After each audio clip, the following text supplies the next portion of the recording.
Genèse 9. Dieu bénit Noé et ses fils et leur dit : Soyez féconds, multipliez et remplissez la terre. Vous serez un sujet de crainte et d'effroi pour tout animal de la terre, pour tout oiseau du ciel, pour tout ce qui se meut sur la terre, pour tous les poissons de la mer. Ils sont livrés entre vos mains. Tout ce qui se meut et qui a vie vous servira de nourriture.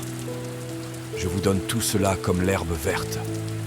Seulement, vous ne mangerez point de chair avec son âme, avec son sang. Sachez-le aussi, je redemanderai le sang de vos âmes, je le redemanderai à tout animal, et je redemanderai l'âme de l'homme à l'homme qui est son frère. Si quelqu'un verse le sang de l'homme, par l'homme son sang sera versé, car Dieu a fait l'homme à son image. Et vous, soyez féconds et multipliez, répandez-vous sur la terre et multipliez sur elle. Dieu parla encore à Noé et à ses fils avec lui en disant : Voici, j'établis mon alliance avec vous et avec votre postérité après vous, avec tous les êtres vivants qui sont avec vous, tant les oiseaux que le bétail et tous les animaux de la terre, soit avec tous ceux qui sont sortis de l'arche, soit avec tous les animaux de la terre. J'établis mon alliance avec vous. Aucune chair ne sera plus exterminée par les eaux du déluge, et il n'y aura plus de déluge pour détruire la terre.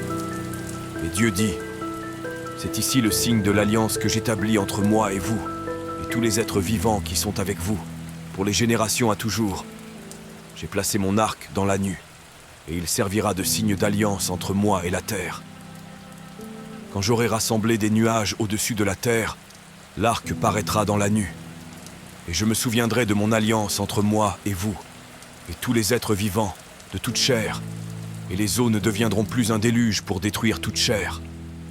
L'arc sera dans la nue, et je le regarderai, pour me souvenir de l'alliance perpétuelle entre Dieu et tous les êtres vivants, de toute chair qui est sur la terre.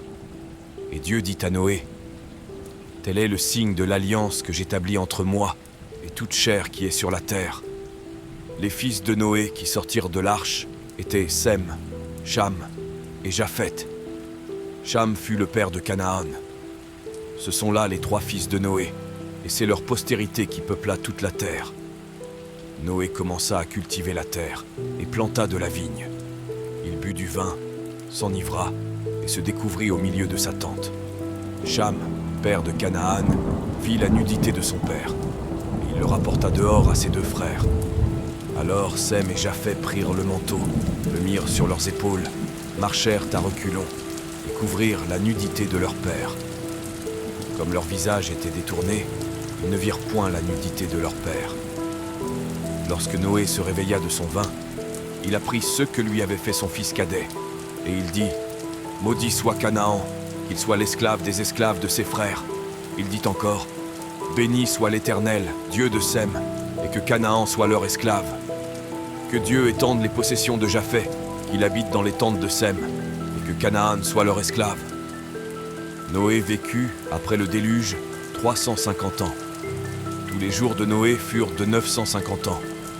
Puis il mourut.